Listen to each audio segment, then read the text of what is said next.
오늘 우리에게 주시는 하나님의 말씀 마가복음 11장 27절에서 33절까지입니다.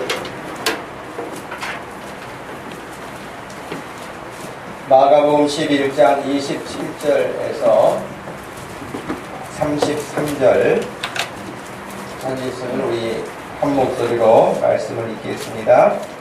그들이 다시 예루살렘에 들어가니라. 예수께서 성전에서 거니실 때에 대제사장들과 서기관들과 장로들이 나와 이르되 무슨 권위로 이런 일을 하느냐? 누가 이런 일을 할 권위를 주었느냐?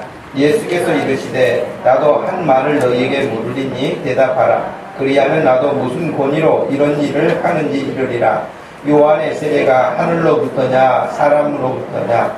내게 대답하라. 그들이 서로 의논하여 이르되 만일 하늘로부터라 하면 어찌하여 그를 믿지 아니하였느냐 할 것이니 그러면 사람으로부터라 할까 하였으나 모든 사람이 요한을 참 선지자로 여김으로 그들이 백성을 두려워하는지라. 이에 예수께 대답하여 이르되 우리가 알지 못하노라 하니 예수께서 이르시되 나도 무슨 권위로 이런 일을 하는지 너희에게 이르지 아니하리라 하시니라. 아멘.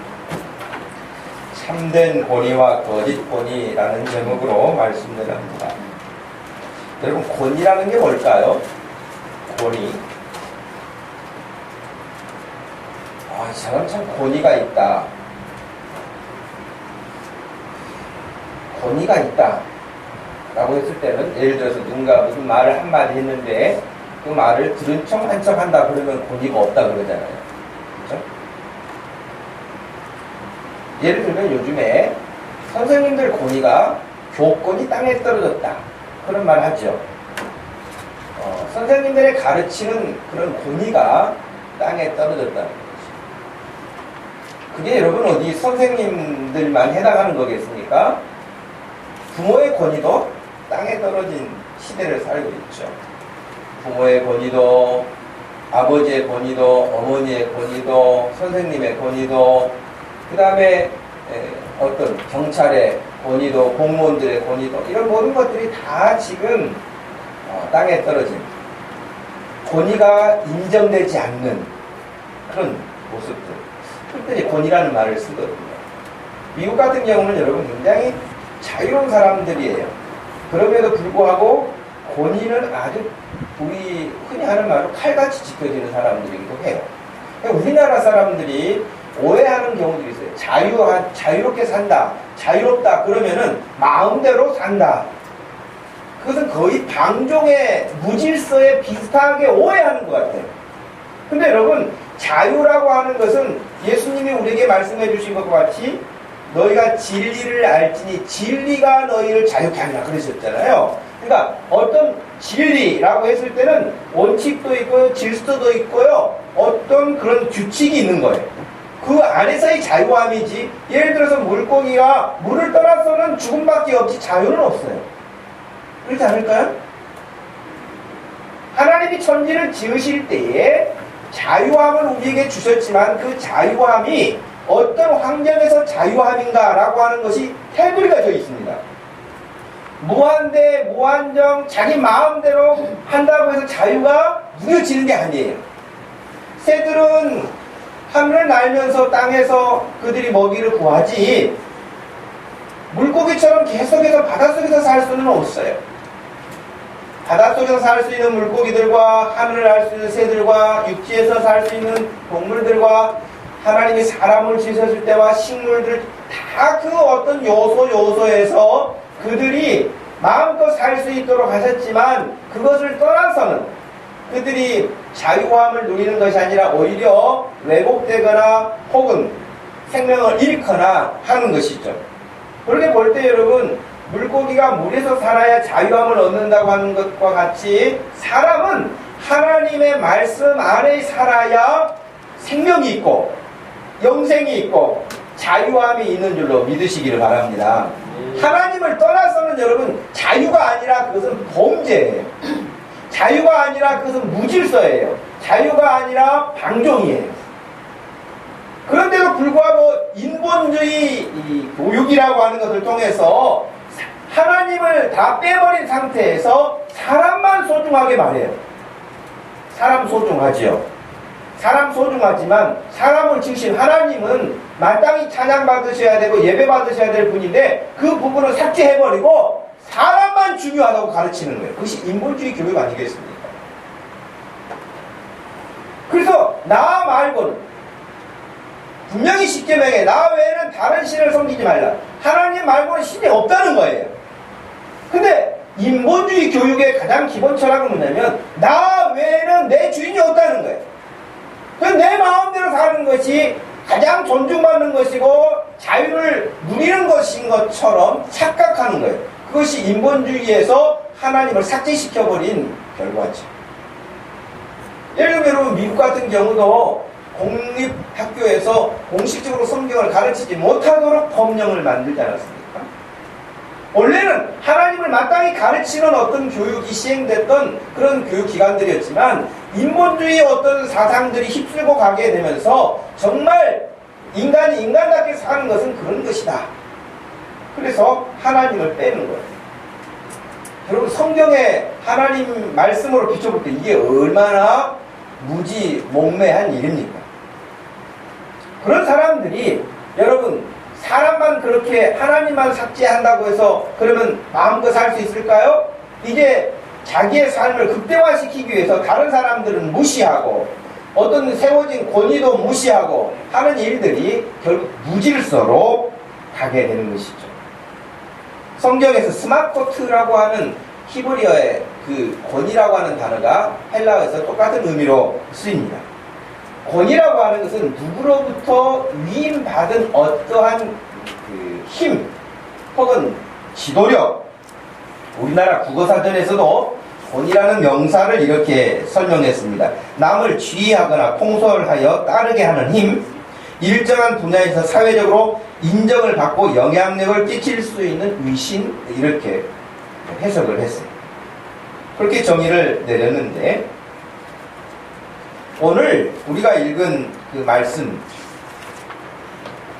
보면은 예수님께서 계속 지금 예루살렘 성에 들어가시고 나오시고 성전에 들어가시고 나오시고 하는 이런 일들이 반복되는데요. 예를 들면은 11장 1절에서도 한번, 그리고 두 번째는 성전 이렇게 안에서 장사하는 사람들을 다 책망하시면서 상을 뒤집어 엎고 내쫓으시는 그런 강력한 모습을 15절에서 하셨고, 오늘 세 번째 다시 성전에서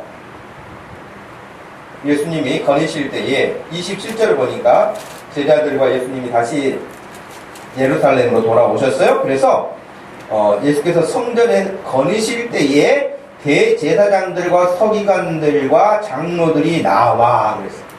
근데 여기는 굉장히 번역이 부드럽게 그냥 어떻게 우연히 이쪽에서도 사람 가고 이쪽에서도 사람 가다가 우연히 마주친 것처럼 그렇게 보이잖아요. 이 성경에 있다 보면. 근데 여러분 영화를 이 장면으로 영화를 찍는다면 어떤 장면이겠어요?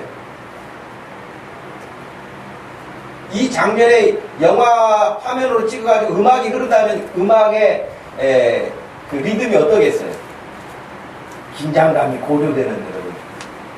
지금 저쪽에도 제사장의 한 무리들이 지금 이제 올라오기 전에 야 예수가 그 제자들이 어디 있냐? 뭐 밑에 이제 사람들이 물어봤겠죠. 그러니 지금 쟤네들이 저쪽으로 들어옵니다. 그러니까 지금 이쪽에 제사장과 바리새인들의 한 무리들이 아주 긴장이 그냥 역력한 표정을 가지고 올라오는 거예요. 꼭 조폭 영화 여러분 저쪽에 한 표 올라오고 이쪽에 한 표 올라오는 것처럼 지금 그렇게 올라오고 있는 거죠. 물론 예수님도 그런 것들을 아시겠죠. 그러나 예수님은 이 사람들처럼 막 긴장감이 있거나 막 초조하거나 불안하거나 그런 감정 없으시고 예수님은 여전히 예수님이 하시는 일을 위해서 오셨어요. 그리고 점점점 다가와서 딱 맞부딪히게 된 거예요. 아마 모르긴 해도 간이 약한 이 제사장 그룹에서는 벌벌벌 떠는 사람도 있었을 거예요. 긴장해가지고. 그러면서 그들이 첫 번째 28절 말씀에 한 이야기가 무슨 권위로 이런 일을 하느냐? 누가 이런 일할 권위를 주었느냐? 라고 예수님에게 아주 단도직입적으로 누가 너한테 이런 일을 하라고 하느냐? 그런 거예요. 그러면 이런 일이 뭡니까? 예수님에게 누가 이런 일을 하라고 하느냐? 이런 일이 뭐예요? 성전의 환전상들 돈 받고 주고 하는 사람들 그 상을 뒤집어 엎으셨잖아요, 예수님. 그러니까 지금 이 제사장들이 누가 너한테 그 상 뒤집어 엎으라고 그런 권세를 줬느냐? 그런 권위를 누가 줬느냐? 누가 허락했느냐? 장사하는 사람들 누가 쫓아내라고 했느냐? 그러니까 이 말은 제사장들이 아니 우리가 허락한 것을 네가 뭔데 지금 상을 뒤집어 엎고 장사하는 사람을 쫓아내고 성전에서 누가 그렇게 할 권세를 누가 줬느냐는 거예요. 결국은 이제 일이 터진 것이죠. 우리는 지금 성경을 굉장히 편안한 가운데 이 본문을 읽고 있습니다만은 이 말씀이 진행되어지는 그 순간은 굉장히 고도로 긴장한,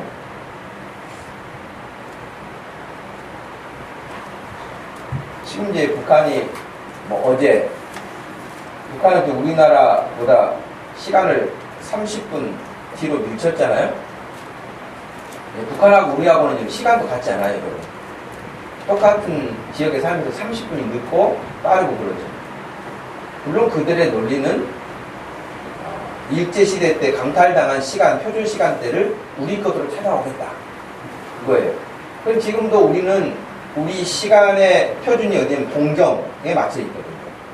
그러니까 자기네들은 평양에 맞추겠다는 거예요. 그것도 나쁜 거라고만 볼 수는 없겠죠. 우리도 서울에 맞추면 똑같이 평양하고 같이 그렇게 할 수 있겠죠. 근데 우리나라는 이제 우리나라만 생각하는 게 아니라 세계적인 어떤 흐름에서 우리가 동경 거 쓴다고 해서 우리가 그게 주권을 뺏긴 것도 아니고 그런 건데, 어찌됐든 북한은 그렇단 말이에요. 그래서 어제 5시까지 우리 대북 방송하는 스피커를 철거하지 않으면 공격하겠다 그랬잖아요.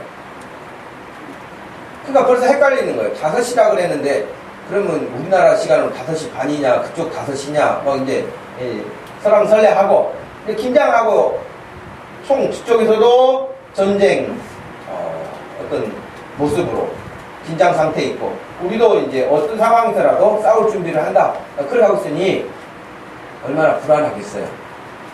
그런데 우리나라가 조금 좋은 말로 할 때는 성숙해졌고요, 나쁜 말로 하면은 완전히 긴장감이 없어졌고요. 좋은 의미로 해석할 때는 그런 시국이 불안하니까 사람들이 옛날처럼 라면 사재기를 한다든지, 전쟁이 일어나면 이제 안 되니까 미리 사가지고 준비해야 된다, 생수 사다가 놓고 이렇게 그런 일이 없었다는 거예요. 여전하게 프로야구 하고 계획 잡힌 놀 거 다 놀고 그냥 그렇게 하는 거죠. 근데 그거 좋아요. 평상시에 어떤 평정심을 가지고 사는 거 좋아요. 근데 예수 믿는 사람들은 이런 일을 만났을 때 하나님 앞에 모여서 기도해야 될 줄로 믿습니다. 여러분, 기도해야 돼요. 근데 그런 기도해야 되는 것까지도 긴장감이 다 이완돼 버리면 그거는 여러분 대책이 없어요. 근데 지금 긴장감이, 최고 당국자들은 굉장히 긴장감이 있었을 거란 말이죠. 지금 예수님과 제사장들이 맞부딪혔을 때 그런 긴장감이 아주 극도로, 지금 제사장들은 어떤 생각을 가지고 있습니까? 어떻게 해서라도 예수를 죽이려고만 하는 거예요. 예수님을 죽여야 되겠는데 명분이 없는 거예요. 지금 명분을 찾고 있는데 예수님이 성전에서 그런 일을 하셨으니까 옳지, 잘 됐다, 이번 기회에 예수님을 어떻게 없애버리자, 그런 생각을 가지고 예수님 앞에 지금 한 무리들이 몰려온 것이죠. 그러면 여기 지금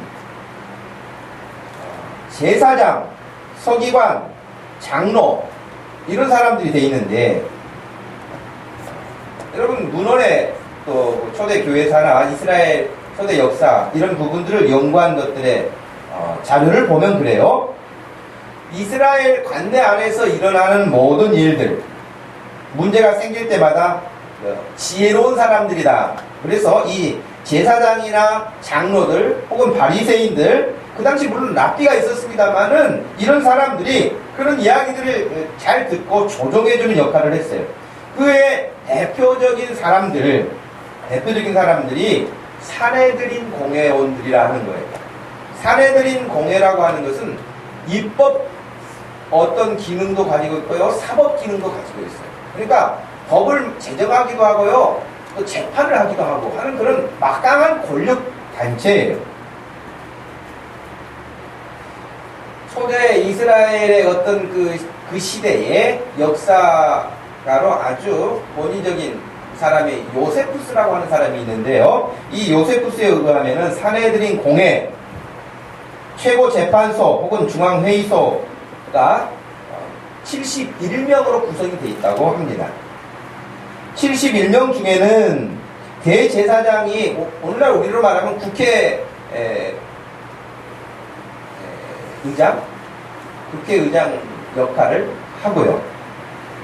또 그 밑에 대제사장 24명, 장로 24명, 학장, 서기관들에 해당하죠. 이런 사람들이 22명. 이런 사람들이 처음에는 사두개인들, 대제사장들, 귀족들 이런 사람들로 구성이 됐다가 나중에는 바리새파 사람들이 이렇게 굉장히 등극하게 되면서 그 사람들의 세력이 더 강해졌다. 그런 자료가 있습니다. 이런 사람들은 예를 들어서 세금을 걷는 문제라든지 나라의 어떤 큰 일을 결정하는 일이라든지 이런 모든 것들을 이 사내들인 공회가 했단 말이죠. 예를 들어서 스데반 집사님이 순교당했잖아요. 그러니까 스데반 집사님이 순교당할 때에 그것을 허락해준 사람이 누구냐면 사내들인 공회에서 허락한 거예요. 이렇게 해놔요. 사도 바울도 예수님을 믿는 사람들 모여있다는 다메섹을 향해서 갈 때에도 그 4년 구속영장을 발부받아서 가는 거였거든요. 그런 것들을 허락해주는 사람들이 누구냐면 사내들인 공회원이.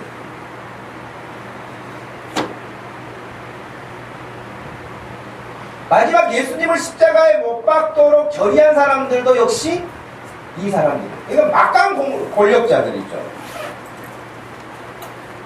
그러니까 그들이 막강한 그런 권력을 가지고 그들의 권위로 환전상도 성전에서 허락을 해주고 돈을 받아요.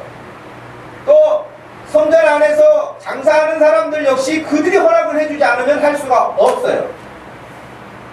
그러니까 그들이 굉장한 힘을 가지고 있었죠.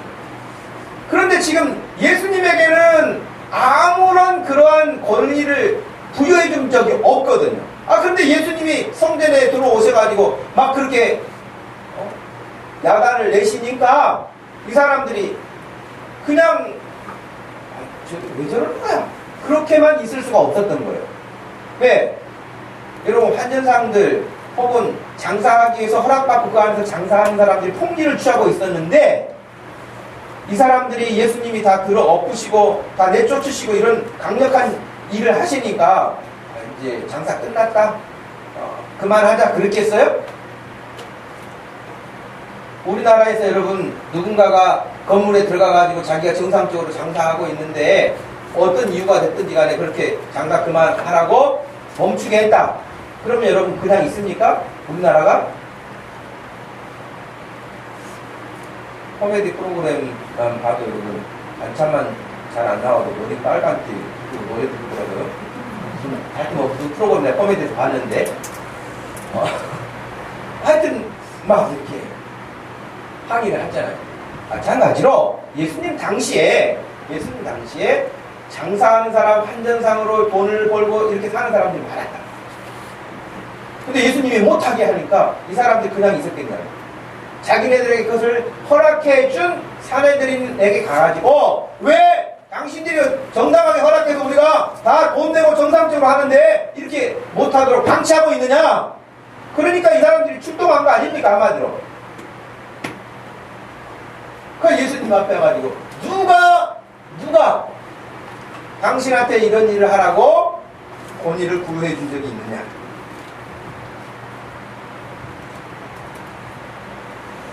어떻게 보면 여러분 게임이 안 되는 싸움이잖아요. 동네 깡패하고 전국적인 깡패하고 여러분 같겠어요? 다르죠? 지금 예수님 곁에 있는 사람들은 누구예요? 시골에서 어촌에서 고기나 잡던 어부들 아닙니까? 물론 다른 사람들도 있었지만 주축을 이룬 사람들이 어부였단 말이죠. 그런 사람들이 뭔 권력이 있겠어?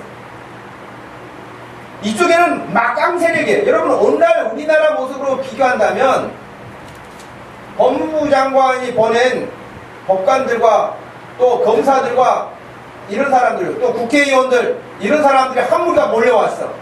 근데 이쪽에는 노동상들 시골에서 상추 따다가 길에 앉아가지고 팔고 하는 정도의 사람들이야. 이 사람들 둘이 부딪혔어. 그럼 분위기가 어떻겠어요? 게임이 됩니까? 게임이 안 됐죠. 예수님이 계시기는 하지만 거기나 잡던 그 사람들 해봐야 뭐 몇 명, 예수님의 제자뿐만 아니라 다른 사람들을 같이 따라다닌다고 치더라도 뭐 한 20명, 한 20, 30명 많이 잡아야 뭐 더 된다 할지라도 아무 권력도 없는, 힘도 없는 사람들, 이쪽에는 아주 기라성 같은 사람들, 현재 권력층에 있는 사람들, 게임이 안 되는 그런 상황에 지금 막 부딪힌 거예요.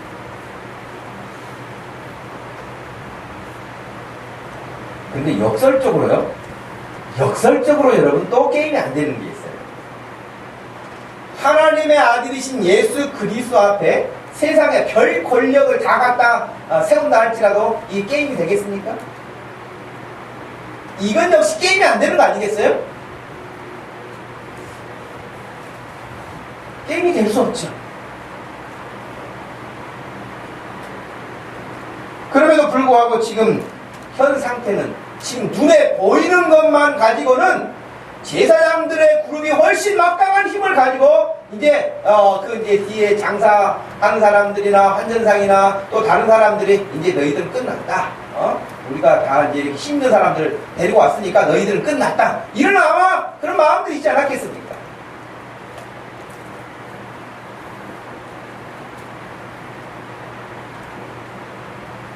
이미 이 제사장 그룹들은 15절 말씀에 예루살렘에 들어가신 예수님께서 성전에 들어가사 성전 안에서 매매하는 자들을 내쫓으시며 돈 바꾸는 자들의 상과 비둘기 파는 자들의 의자를 둘러 엎으시며 아무나 물건을 가지고 성전 안으로 지나다님을 허락하지 않은 예수님이 아주 다 막으셨어요. 못하게 하셨어요. 그러시면서 우리가 지난번에 보았던 것처럼 내 집은 만민이 기도하는 집이라고 했는데 장사의 강도의 소굴로 만들어 놓았구나. 그러면서 예수님이 그냥 화를 내신 거죠. 그랬더니 18절 말씀 보세요. 18절 말씀 한번 읽어볼까요?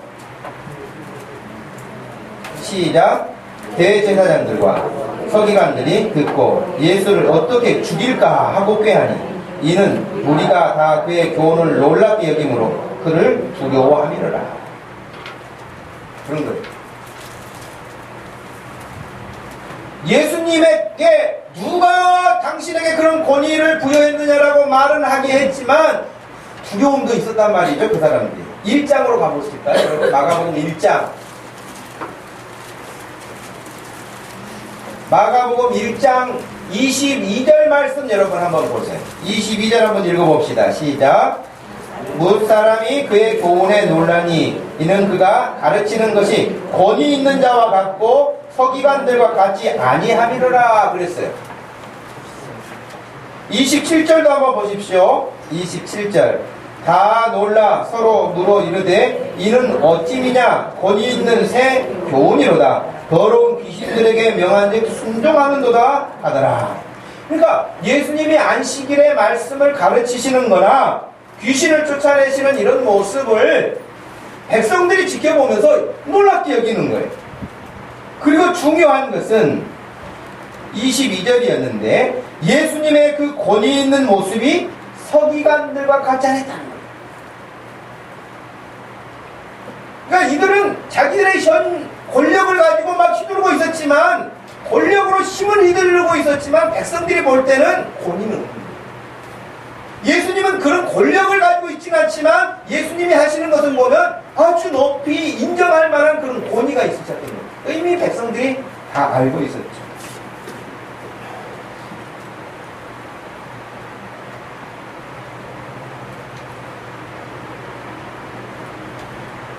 권위란 지금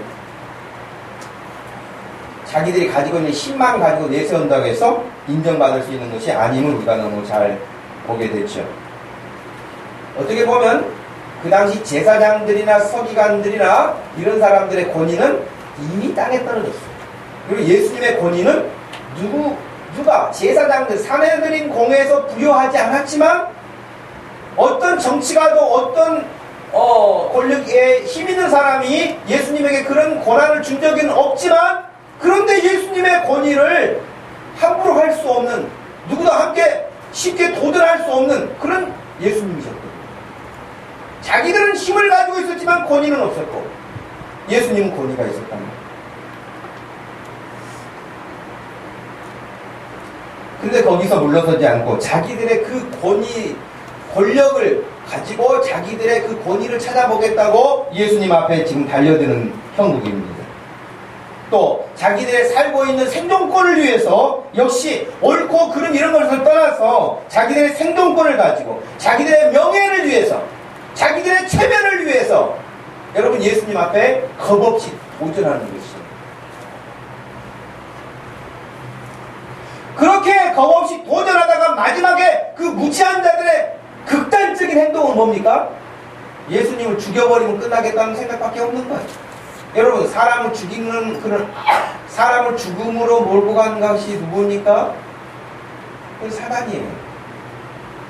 아담과 하와가 범죄해서 하나님의 말씀에 불순종함으로 하나님이 명하시는 것을 모두 죽지 않는다, 그렇게 말을 이렇게 왜곡시켜가지고 했지만 결국에는 죽음의 길로 떨어지게 했잖아요.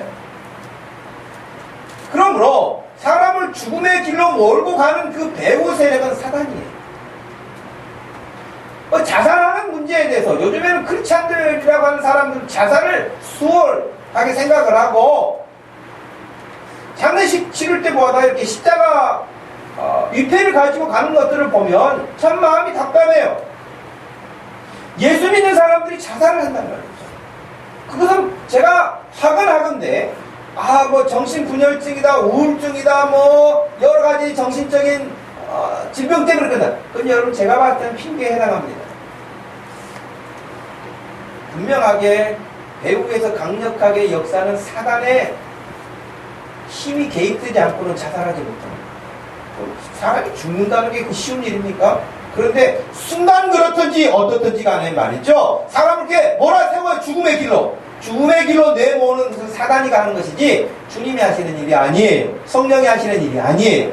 그리스도인들은 어떤 이유에서도 자살이 정당화될 수가 없어요. 그렇기 때문에 지금 자신들이 권위를 인정받지 못하고 자기네들이 추락하고, 그러니까 옳고 그름 진리냐 진리가 아니냐, 하나님의 뜻이냐 아니냐, 이런 것들은 온데간데 없고 자기 체면만 남는 거예요. 자기 자존심만 남는 거예요. 자기 돈벌이만 남는 거예요. 그것 때문에 지금 예수님을 극단적으로 없애버리려고 하는, 죽이려고 하는 이런 생각에 빠진 것이죠. 예수님이 누구십니까? 그토록 지난 3년간 예수님 앞에 나와서 이러지도 저러지도 못할 질문들을 던진 사람들이 바리새인들, 서기관들, 사두개인들 아닙니까? 제사장들? 예수님을 어떻게라도 책잡아가지고 예수님을 그렇게 권위를 무시하고 예수님을 없애려고 아주 이상한 질문들을 가지고 와서 늘 질문을 했어요. 그럴 때마다 예수님이 다음에 말해주마, 그렇게 하시니까 없어요. 그 자리에서 완전히 깨끗하게 말씀하셨죠. 오늘 그렇게 반문하고 있습니다. 예수님 29절 한번 읽어봅시다. 29절 예수께서 이르시되 나도 한 말을 너희에게 물어야 되겠다. 대답하라. 그리하면 나도 무슨 권위로 이런 일을 하는지 너희에게 말할 것이다. 30절 요한의 세례가 하늘로부터냐 사람으로부터냐 내게 대답하라. 여기 하늘로부터냐 사람으로부터냐 라고 하는 말은 하나님 주신 선지자, 하나님이 보내신 선지자냐 사람이 보낸 선지자냐 그 말이에요. 세례 요한이. 너희 대답해봐라. 그랬더니 당황했어요. 당황해서 31절 이하에 보면 그들이 서로 의논했다고 돼 있잖아요. 의논하여 이르되 만일 하늘로부터라 하면 어찌하여 그를 믿지 아니하였느냐 할 것이고 사람으로부터라 할까 하였으나 모든 사람이 요한을 참 선지자로 여김으로 그들이 백성을 두려워했다. 그러니까 대답하기가 곤란한 거예요. 하나님이 보내신 선지자입니다. 그러면은 그래? 그는 세례 요한이 회개하라. 천국이 가까워왔다. 내 뒤에 오는 분은 정말 나보다 큰 분이시다. 나는 그분의 신발끈도 묶고 풀 수 없는 그런 존재다. 내 뒤에 오시는 분이 그렇게 소개를 했는데 너희는 왜 그 하나님이 보내신 선지자의 말을 듣지 않았느냐? 그렇게 지금 반문할 거라는 것을 알았어요. 그러면 하늘에서 온 게 아니죠. 하늘에서 온 게 아니고 사람이 보낸 것이죠. 사람이. 그러면 백성들이 아니 세례 요한이 사람이 보낸 거라고요? 아니 세례 요한이 얼마나 하나님의 말씀대로 산 사람이고 하나님의 말씀을 전한 사람이고 얼마나 많은 사람들이 그 앞에서 세례를 받았습니까? 그러니까 이 제사장 그룹이 사내들이 공회원들이 난감한 거예요. 인정하지 않자니 그래서 그들이 마지막 내린 결론은 대답을 하지 않은 거예요. 알지 못하겠다. 알지 못하노라. 예수님이 그들을 향해서 나도 무슨 권위로 이런 일을 하는지 너희에게 이르지 아니하리라 그러셨어요. 여기 굉장히 중요한 여러분 의미가 있는데요. 예수님의 반문에 그들이 의논한 걸 보면 그들은 정답을 알고 있었나요? 몰랐나요? 답을 알고 있었어요. 이들은. 답을 알고 있는 사람들이에요. 세례 요한을 하나님이 보내신 참 선지자라는 사실을 알고 있었어요. 왜? 세례 요한이 그냥 태어났습니까? 세례 요한의 아버지가 누굽니까?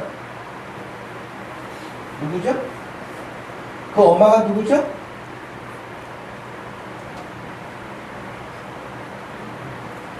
사가랴가 대제사장으로 섬길 때에 여러분 자기들과 똑같이 대제사장으로 섬기던 아버지예요. 세례 요한의 아버지가.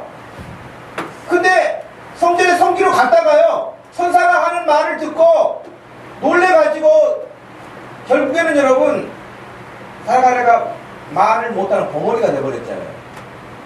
그죠? 그걸 자기들이 다 봤잖아요. 그러니 하나님이 보내신 사람이 아니고서는 있을 수 없는, 그리고 이미 그 당시에 아이를 가질 수 없는 나이가 됐어요.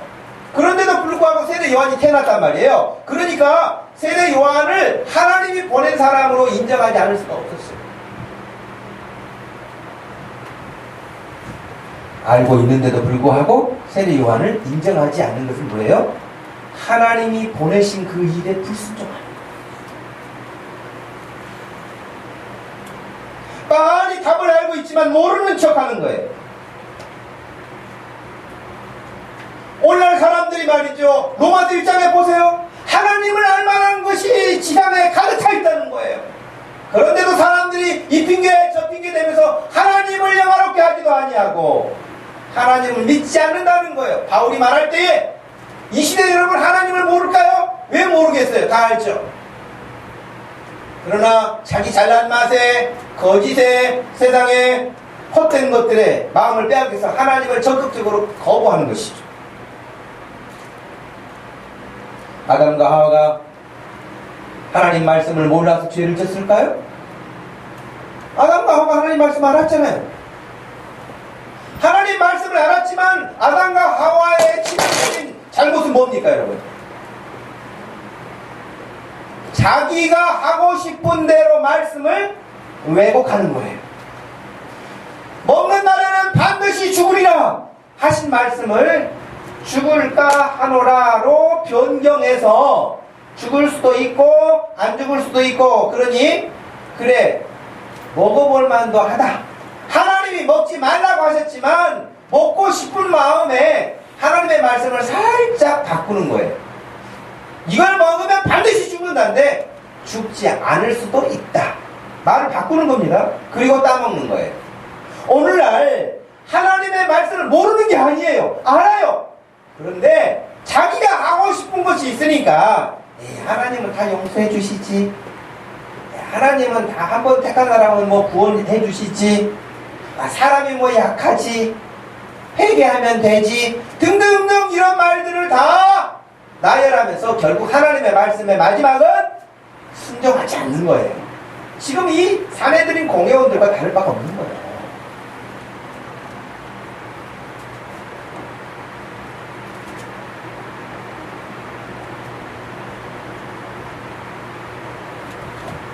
마태복음 21장에 가면요. 오늘 우리가 읽었던 본문과 같은 내용이 나오고 또 다른 말씀이 나오는데요. 여러분 마태복음 21장으로 한번 가보실까요? 마태복음 21장 그 27절까지는 우리가 읽었던 본문 내용이 나와 있어요. 그런데 28절 말씀에서요 30절까지 한번 읽어보십시다. 28절에서 30절입니다. 시작.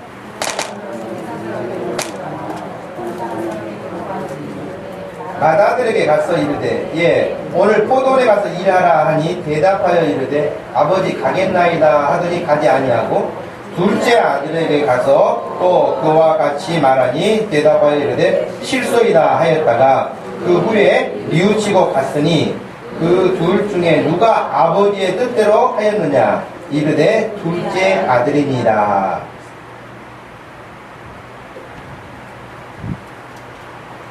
그 이후에 예수님이 이렇게 말씀하십니다. 예수께서 그들에게 이르시되 내가 진실로 너희에게 이르노니 세리들과 창녀들이 너희보다 먼저 하나님의 나라에 들어가게 될 것이다.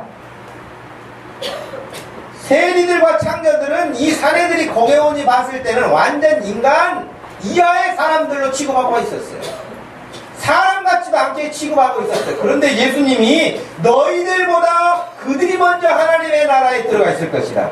그 이유를 32절에 말씀하셨어요. 한번 읽어봅시다. 요한이 의의 도로 너희에게 왔거늘 너희는 그를 믿지 아니하였을 때 세리와 창녀는 믿었으며 너희는 이것을 보고도 끝내 뉘우쳐 믿지 아니하였도다. 그랬어요. 결국 결론은 뭐예요? 믿지 않는다. 믿지 않는 거예요. 믿지 않는 거예요.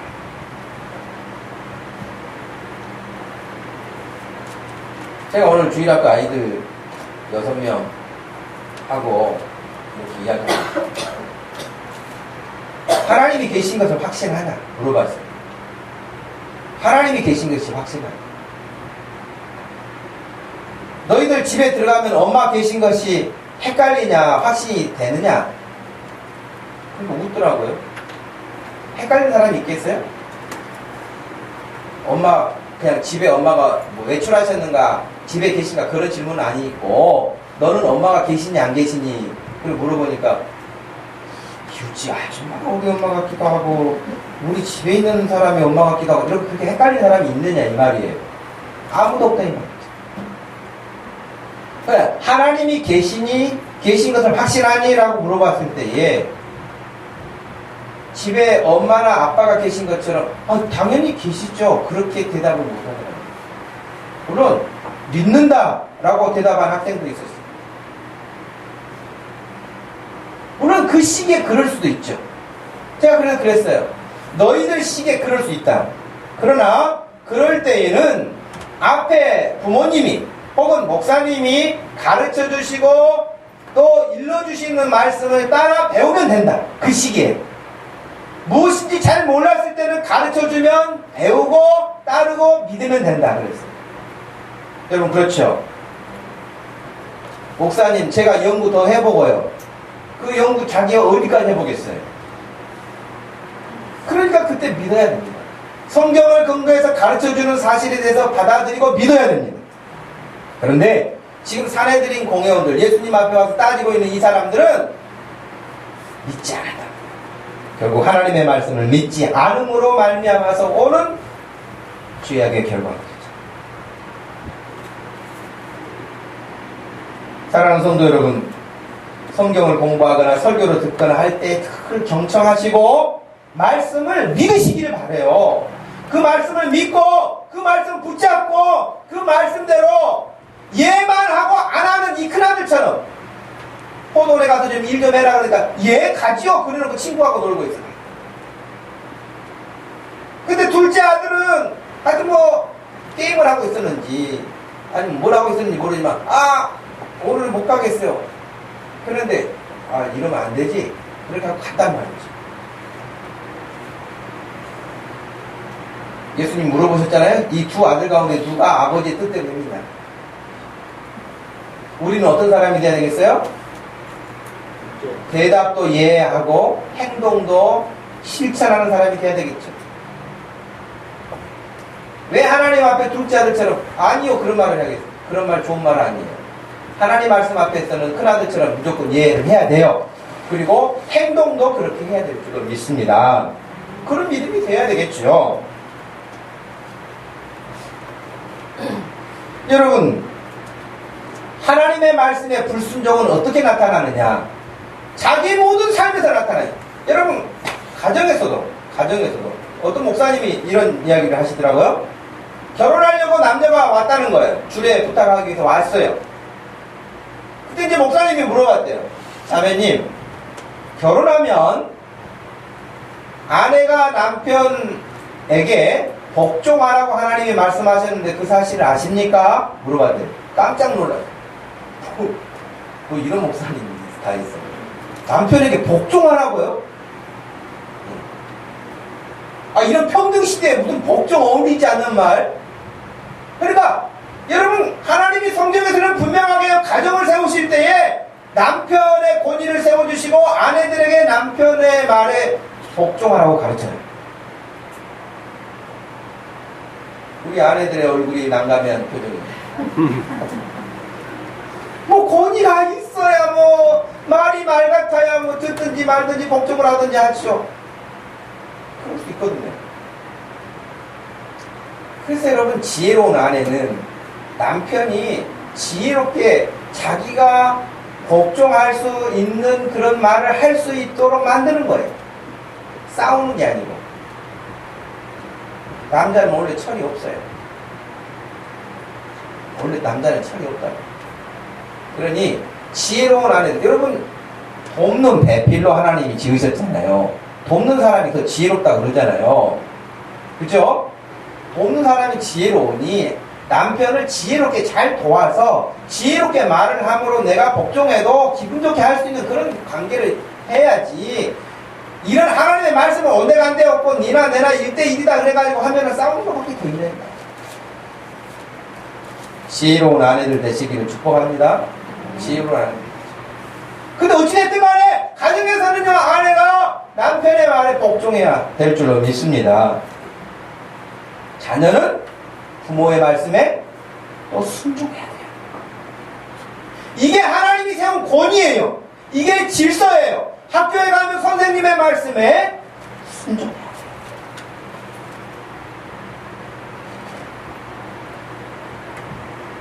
그래도 우리나라에서 순종 제일 잘하는 파트는 뭐냐면 교통경찰한테 그래도 제일 순종을 잘하는 것 같아요. 호루라기 불면서 서라가면 서잖아요. 도망갔다가는 돈을 더 많이 벌금 내야 되니까 어찌됐든 간에 서라가면 쓴다고요. 딱지 끊는다고 하면은 뭐 항의도 해보고 그러지만은 딱지 끊어서 벌금 내는 거예요. 교통순경은 여러분 교통경찰 복장도 안 입고 지나가던 사람이 내가 신호 오겠다고 갑자기 서더니 호두매에서 호루라기 불더니 이리 오시라고 하면 여러분 쓰겠어요? 또 섰다고 합시다. 제가 보니까 당신 신호 오기던데 벌금 내야 되겠는데요? 그러면은 첫째 어떤 반응을 보일까요? 당신이 뭔데? 그렇게 물어보잖아요. 근데 경찰 복장을 입고 와가지고 경찰차에서 내려가지고 딱 그렇게 하면 당신이 뭔데? 이렇게 말하는 사람이 있습니까? 그런 사람은 없어요. 그것은 뭐예요? 국가에서 경찰을 세운 그 권위를 인정하는 거예요.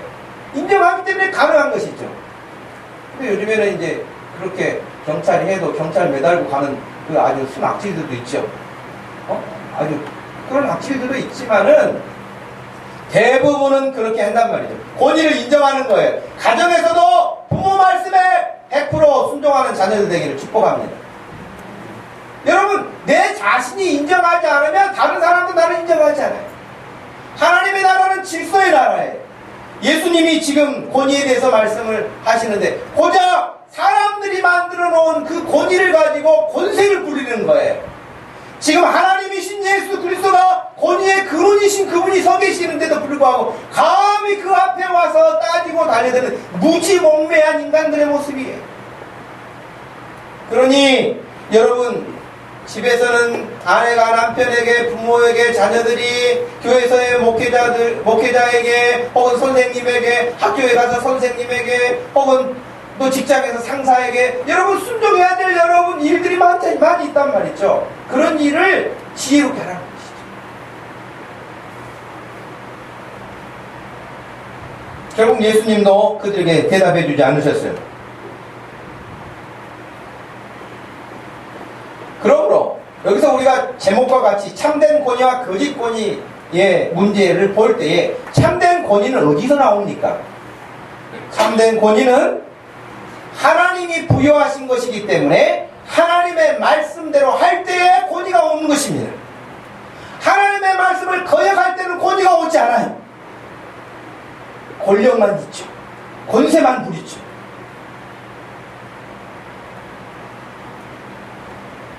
가정에서 왜 권위가 서지 않을까요? 부모가 하나님의 말씀대로 하지 않으면서 자녀들에게 말하면 잔소리밖에 안 돼.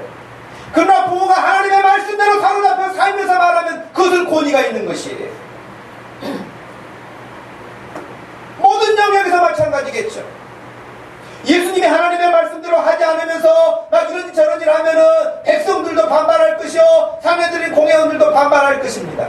그러나 예수님이 하시는 모든 일들은 어떤 일을 흠을 잡을 수가 없을 만큼 하나님의 말씀에 철저하게 순종하시며 하나님의 뜻을 이루시는 예수 그리스도의 그 권위를 누구도 부정할 수가 없었어요. 여러분의 권위, 부모로서의 권위, 선생으로서의 권위, 목사로서의 권위, 이 모든 권위는 얼마나 내가 하나님의 뜻에 순종하느냐에 달려있는 것입니다. 여러분 가정에서 권위가 없다고 한탄하지 마십시오. 여러분이 하나님의 말씀에 더 진실하게 붙들려 사는 일에 힘쓰시기를 바랍니다. 그리고 여러분이 하는 말 한마디나 행동 하나는 권위가 있을 것입니다. 불의한 권위를 만났을 때는 어떻게 해야 되겠는가 하는 것입니다. 거짓 권위.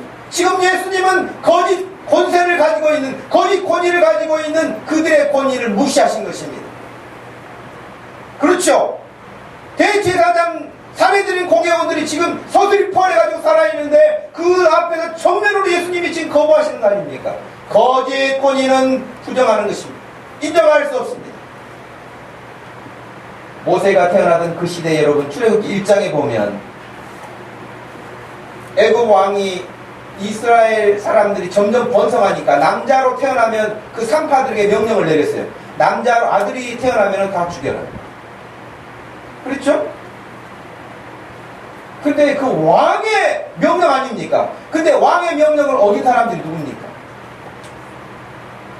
그 당시 산파였던 두 사람. 여러분 출애굽기 1장 15절 이하에 보면은 출애굽기 1장 15절 이하 21절까지 우리 한번 같이 소리내서 읽어보십시다. 출애굽기 1장 15절에서 21절입니다. 시작. 애굽 왕이 히브리 산파 시프라라 하는 사람과 부하라 하는 사람에게 말하여 이르되 너희는 히브리 여인을 위하여 해산을 도울 때에 그 자리를 살펴서 아들이거든 그를 죽이고 딸이거든 살려두라. 그러나 산파들이 하나님을 두려워하여 애굽 왕의 명령을 어기고 남자 아기를 살린지라. 애굽 왕이 산파를 불러 그들에게 이르되 너희가 어찌하여 이같이 남자 아기를 살렸느냐. 산파가 바로에게 대답하되 히브리 여인은 애굽 여인과 같지 아니하고 건장하여 산파가 그들에게 이르기 전에 해산하였이다 하매 하나님이 그 산파들에게 은혜를 베푸시니 그 백성은 번성하고 매우 강해지니라. 그 산파들은 하나님을 경외하였으므로 하나님이 그들의 집안을 흥왕케 하시니라. 할렐루야. 여러분 이 애굽 왕의 얼마나 절대 권력을 가지고 명령을 내리는데도 불구하고 불의한 권위를 인정하지 않았습니다. 그래서 그들은 하나님을 경외하고 하나님을 두려워함으로 왕을 두려워하지 않고 거부해서 생명을 살렸죠. 지금 이 시대도 하나님을 거역하는 악한 일에 대해서는 우리가 그것을 무조건 예의에 해서 될 문제가 아니라는 것입니다. 불의에 대해서는 분명하게 아니오라고도 할 수 있는 우리의 믿음이 없어서는 맹신이 되고 말 것입니다. 예수님이 거짓 권위에 대해서 정면 거부하시고 그들 앞에 참된 권위가 무엇인지 보여주신 것처럼, 그리고 우리가 지금 2000년이 지난 이 시간에도 사내들인 공회원들이 했던 것을 따라가면 사망의 길이요, 예수 그리스도가 우리에게 말씀하신 것을 따라가면 생명의 길인 것을 지금도 믿지 않고 있습니까?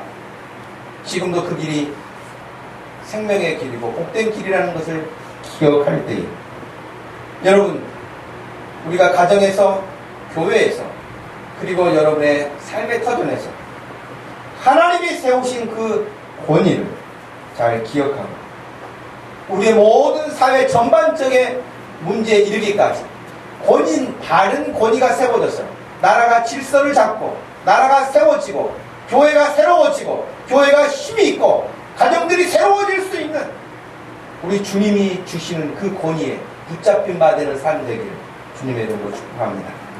하나님 아버지, 고맙고 감사합니다. 하나님께서 우리에게 귀한 것들을 주시고 또 주시지만 미련하고 어리석은 인생들은 믿지 않습니다. 아니, 세례 요한이 어떻게 오게 됐는지 알고 있으면서도 그들은 믿지 않습니다. 믿지 않았습니다. 그것이 자신들의 체면이나 자기들의 자리 보존하기 위해서, 먹고 살기 위해서 그랬는지는 모르지만 믿지 않는 것입니다. 알고도 믿지 않는 것입니다. 하나님 아버지, 오늘 이 시대를 살면서 가정에서 남편과 아내, 자녀와 부모의 문제, 목회자와 성도들의 문제, 학생과 교사의 문제에 이르기까지 얼마나 많은 관계들이 있습니까? 이런 관계에서 참된 권위를 세워가는 것은 우리가 예수님처럼 살 때에 권위가 주어질 줄로 믿습니다. 가정이 그렇게 권위가 회복되게 하여 주옵소서. 교회가 그런 권위가 세워지게 하여 주옵소서. 이 나라 민족이 그런 권위로 질서 있는 나라가 되게 하여 주시옵소서. 그리하여 하나님의 나라가 이 땅에도 임하게 하여 주시기를 소원하며 예수님의 이름으로 기도합니다. 아멘. 96장 다 같이 자리에서 일어나셔서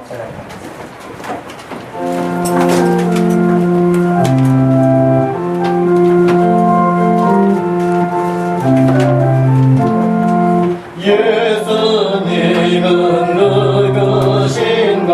오는 자의 위로와 없는 자의 풍성이며 선한 자의 높음과 잡힌 자의 노임되고 우리 기쁨 내시네. 예수님은 누구신가?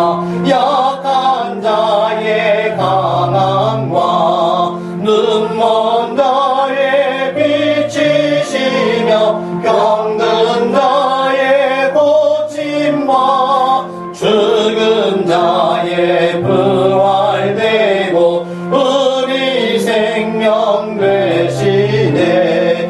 예수님은 누구신가? 추한 자의 정함과 죽을 자의 생명이며 죄인들의 중보와 멸망자의 구원되고 우리 평화 되시네.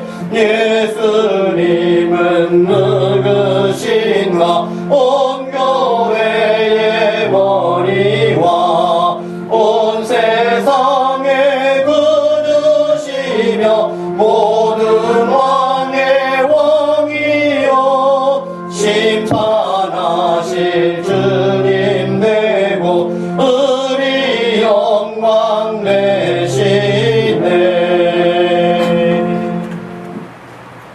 지금은 우리 주 예수 그리스도의 구속의 은혜와 우리 하나님 아버지의 끝없는 큰 사랑과 성령 하나님의 위로 교통하심이 참된 권위로 살기 원하고 그 권위를 존중하며 하나님의 나라를 세워가기 원하는 다른 모든 성도들 머리 위에, 그들의 가정과 그들의 삶터 위에 지금부터 영원토록 함께 계실지어다.